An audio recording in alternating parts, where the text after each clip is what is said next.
नमस्कार दोस्तों, good evening to all of you. आप सभी कैसे हैं? ठीक ठाक हैं स्टूडेंट्स? आज आप लोगों को बताएंगे अनुगमन वेग। अनुगमन वेग क्या होता है? अनुगमन वेग, अनुगमन वेग जिसे कहते हैं drift velocity. Drift velocity, drift velocity होती क्या है बच्चों? अनुगमन वेग जानेंगे। अनुगमन वेग होता क्या है? जब किसी चालक तार के सिरों के बीच, ध्यान दीजिएगा, जब किसी चालक तार के सिरों के बीच बैटरी द्वारा विभवांतर आरोपित करते हैं तो चालक तार के मुक्त इलेक्ट्रॉन त्वरित हो जाते हैं। क्या बताया स्टूडेंट?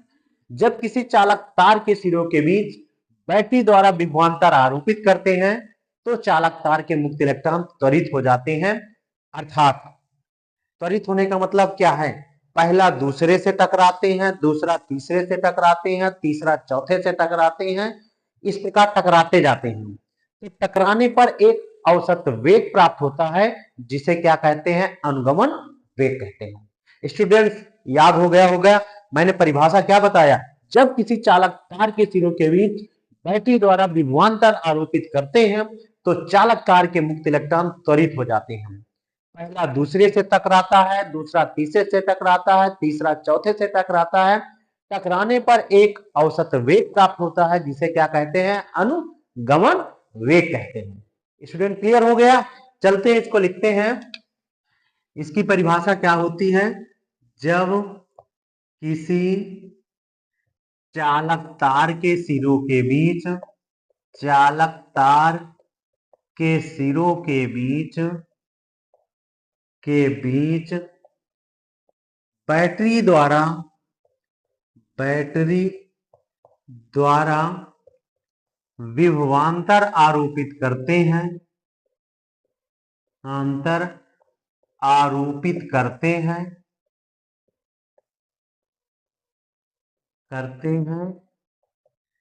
तो चालक तार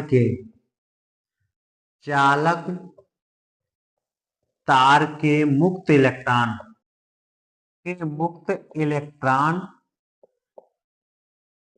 त्वरित हो जाते हैं, त्वरित हो जाते हैं। अर्थात पहला दूसरे से, दूसरा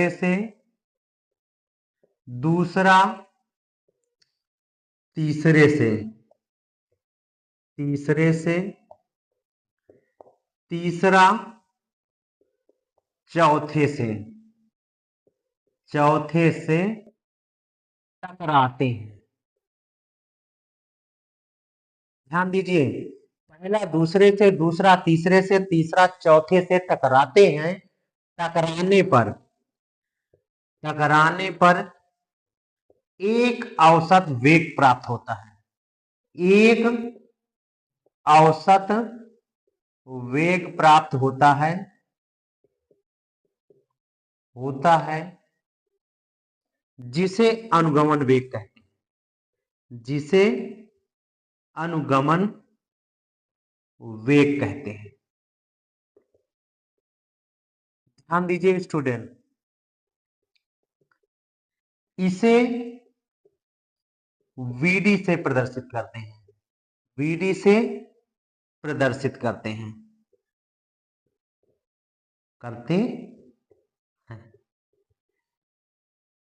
स्टूडेंट्स, आप लोगों से अगर पूछा जाए अनुगमन वेग का एक दूसरा नाम क्या होता है? अपवाह वेग भी कहते हैं इसे क्या कहते हैं? अपवाह वेग भी कहते हैं। दूसरा नाम से जाना जाता है अपवाह वेग।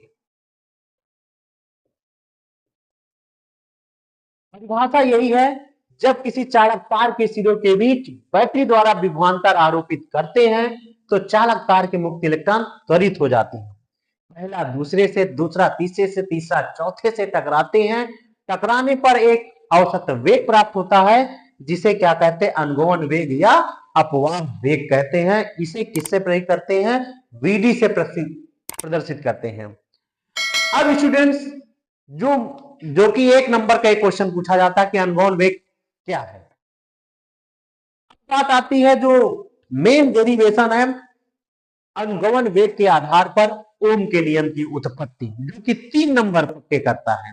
कितने नंबर स्टूडेंट? 3 नंबर। तो अब जानेंगे अनुगमन वेग के आधार पर ओम के नियम की उत्पत्ति। अनुगमन गमन वेग के आधार पर ओम के नियम की उत्पत्ति। ओम के नियम की उत्पत्ति। उत्पत्ति कैसे करते हैं स्टूडेंट्स? आपको ओम का नियम पता होगा। ओम का नियम क्या होता है? यदि किसी चालक की भौतिक अवस्थाएं जैसे लंबाई, ताप, दाब आदि को अपरिवर्तित रखा जाता है, तो अगर लंबाई, ताप, दाब आदि को अपरिवर्तित रखा जाता है तो चालक तार के सिरों के बीच उत्पन्न विभवांतर उस चालक तार में प्रवाहित धारा के अनुपाती होता है, अर्थात वी प्रोपोर्शनल आई। और वो प्रोपोर्शनल हटता है तो एक नियतांक आता है जो कि आर होता है। आर एक नियतांक है जिसका नाम क्या होता है? वैद्युत प्रतिरोध। आर बराबर वी अपान आई। अब स्टूडेंट्स ध्यान देंगे, आर बराबर वी अपान आई कैसे हम अनुगमन वेग के आधार पर सिद्ध करते हैं। चलते हैं। मान लिया कि माना कोई चालक तार है, माना एक चालक तार है जिसकी लंबाई एल है। अनुप्रस्थ काट का क्षेत्रफल, अनुप्रस्थ काट का क्षेत्रफल ए है। इकाई घन मीटर में उपस्थित मुक्त इलेक्ट्रॉनों की संख्या n है। अनुगमन वेग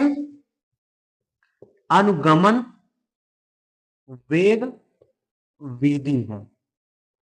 ध्यान दीजिए, चालक तार की लंबाई l है, अनुप्रस्थ काट का क्षेत्रफल a है, इकाई घन मीटर में उपस्थित मुक्त इलेक्ट्रॉनों की संख्या क्या है? n है, और अनुगमन वेग क्या है? vd है। चालक तार पर उपस्थित आवेश स्मॉल e है।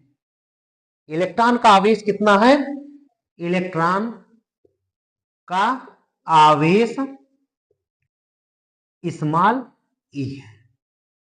तब वैद्युत धारा और अनुगमन वेग में संबंध से, तब वैद्युत धारा और अनुगमन वेग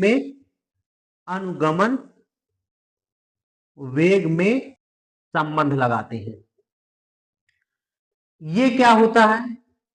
ये I बराबर क्या होता है? NEAVD होता है। ये समीकरण इसको एक बना लिया कि वैद्युत धारा और अनुगमन वेग में संबंध I बराबर क्या होता है? NEAVD होता है। इसको समीकरण बनाकर छोड़ देते हैं। अब ध्यान देते हैं, जब चालक तार की लंबाई L है और उसके सिरों के बीच उत्पन्न विभवांतर क्या है? V है, तब उसके कारण वैद्युत क्षेत्र निकल आएगा। ध्यान दीजिए, यदि चालक तार के सिरों के बीच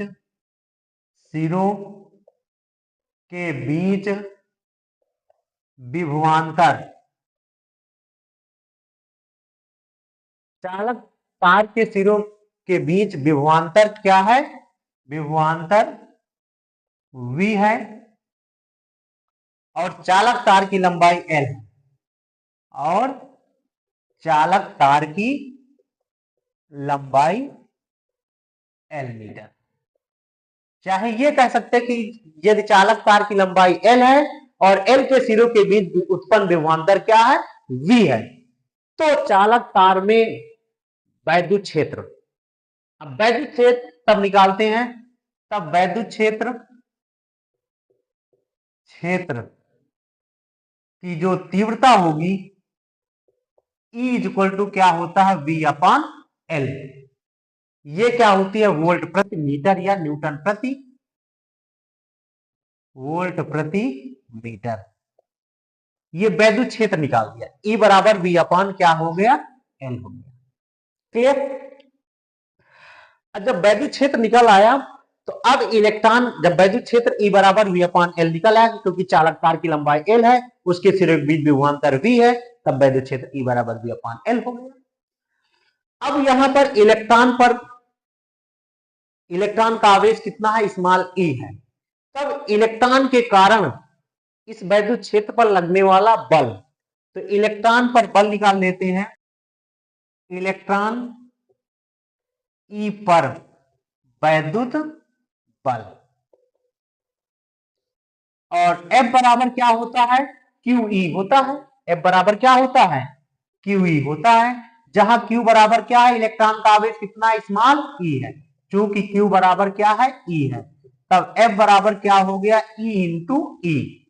तब वैद्युत बल F बराबर E और E का मान कितना है V अपॉन L हो गया। यहां पर आ गया F बराबर EV अपॉन L आ गया। यदि इलेक्ट्रॉन का द्रव्यमान क्या है m है। यदि इलेक्ट्रॉन का द्रव्यमान कितना है m है तब यहां पर क्या निकालते हैं इलेक्ट्रॉन के कारण उत्पन्न त्वरण। तब इलेक्ट्रॉन के कारण उत्पन्न त्वरण A है। जब ये त्वरण A है तो अब न्यूटन के द्वितीय न्यूटन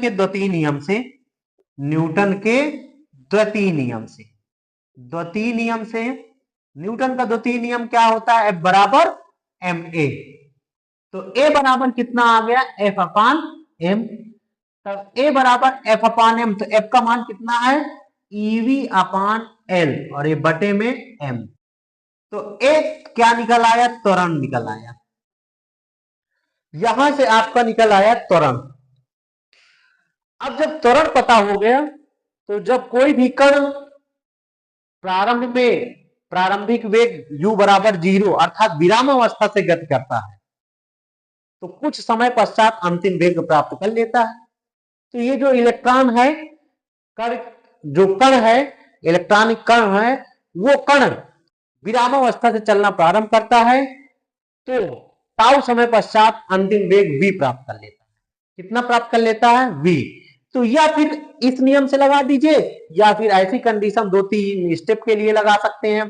पहली स्थिति दूसरी स्थिति तीसरी स्थिति के लिए गति के समीकरण लगा देते हैं फिर इनका एवरेज निकाल दिया जाता है। तो कैसे करते हैं इतना तो कर लिया गया। स्टूडेंट्स यहां तक समझ में आया। अब इसके पश्चात क्या करते हैं इसको नोट कर लीजिएगा, रफ कर देते हैं इसको। यदि इलेक्ट्रॉन प्रारंभ में विरामावस्था में है, यदि कण या इलेक्ट्रॉन कण प्रारंभ में विरामावस्था में है, इसका मतलब है प्रारंभिक वेग u बराबर कितना 0 होगा। कुछ समय पश्चात समय t बराबर टाउ समय पश्चात अंतिम वेग v प्राप्त कर लेता है। ध्यान दीजिए प्रारंभिक वेग u बराबर 0 से चलना प्रारंभ करता है और बाद में ताऊ समय पश्चात कितना वेग प्राप्त कर लेता है v। तो गति के प्रथम समीकरण से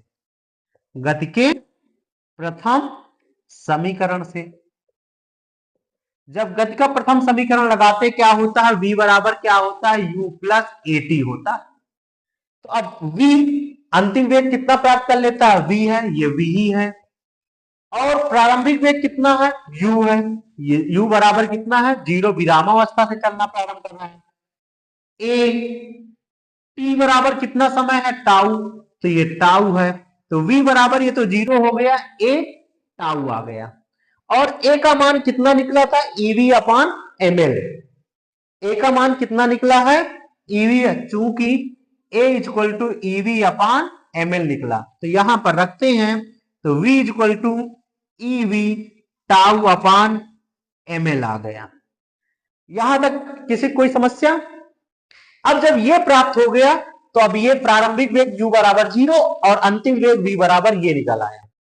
तो अब हमें परिभाषा में कहा गया औसत वेग, तो अब इन दोनों वेगों का औसत वेग निकाल देते हैं। क्या निकाल देते हैं, औसत वेग।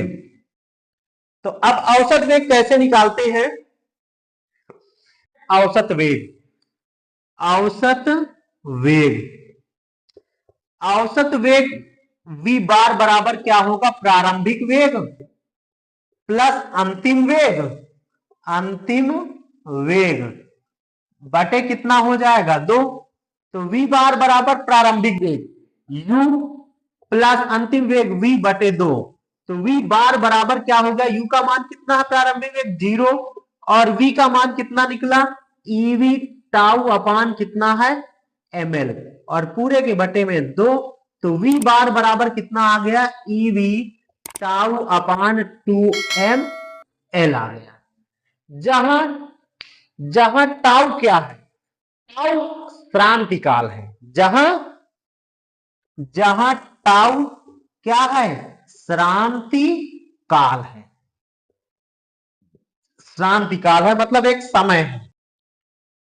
और इस औसत वेग को ही क्या कहते हैं, इस औसत वेग, औसत वेग, औसत वेग कितना है, v बार को अनुगमन वेग, अनुगमन वेग क्या कहते हैं, vd कहते हैं। तो अब इसी को vd इक्वल टू कितना लिख सकते हैं, ev टाउ अपान 2ml आ गया। अब हमने पहला समीकरण जो पीछे लिखा गया था कि वैद्युत धारा और अनुगमन वेग में संबंध से, तो ध्यान दीजिए, चूंकि वैद्युत धारा, वैद्युत धारा, वैद्युत धारा और अनुगमन वेग में संबंध, और अनुगमन गमन वेग में संबंध से I बराबर क्या होता है, NEAVD। ध्यान दीजिए, अब यहां पर I बराबर NEAVD, तो यहां से VD का मान निकाल लेते हैं। किसका मान निकाल लेते हैं, VD का मान। तो VD इक्वल टू कितना आ गया, I अपान, ये गुणा में है तो बटे में आ गया, NEA। इस VD का मान यहां पर रखने पर, ध्यान दीजिए, इस VD का मान यहां पर रखने पर इसको समीकरण 2 बना लेते हैं। लिखते हैं VD का मान समीकरण 2 में रखने पर, जब समीकरण 2 में रखते हैं तो कितना आ जाता, I upon NEA equal to EV tau upon 2ml आ जाता है। ये VD का मान ये उठाकर यहां पर रख दिया गया, तो ये आ गया EV टाउ अपान 2ml। अब हमें निकालना क्या, ओम के नियम की उत्पत्ति। ओम का नियम क्या होता, R बराबर V अपान I, तो V अपान I बनाते हैं। ये V यहां पर है, ये I यहां पर है, तो इस I को इस V के नीचे लाते हैं और बाकी सबको इस तरफ भेज देते हैं।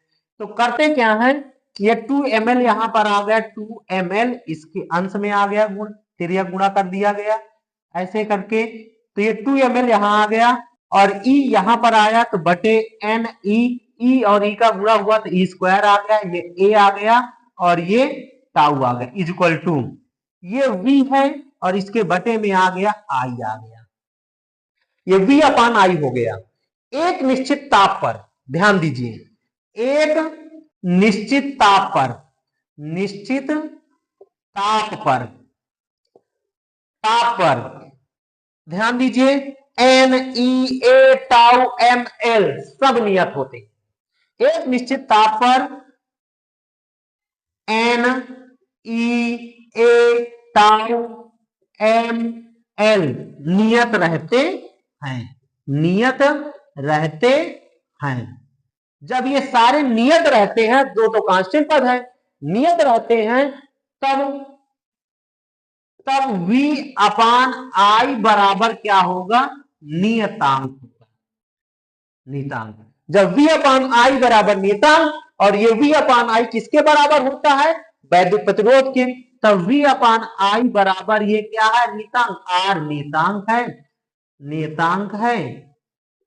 यही ओम का नियम, यही ओम का नियम है, यही ओम का नियम है। तो हमें अनुगमन वेग के आधार पर ओम के नियम की उत्पत्ति करना था। तो ये सारे मान जब नियत हो गए तो V अपान आई बराबर क्या हो गया, आर, यही नियतांक है। इसे आर को क्या कहते हैं, वैद्युत प्रतिरोध कहते हैं। तो स्टूडेंट आज जाने आपको, आप लोग अनुगमन वेग या अपवाह वेग क्या है और अनुगमन वेग के आधार पर ओम के नियम की उत्पत्ति। तो इस प्रकार ओम के नियम की उत्पत्ति करते हैं, नोट कर लेते हैं। आज का डिस्कशन यहीं से समाप्त करते हैं। अगर आप लोगों को अच्छा लगा हो तो वीडियो को लाइक एंड सब्सक्राइब करिए और दोस्तों के पास शेयर करिए। Thanks for watching this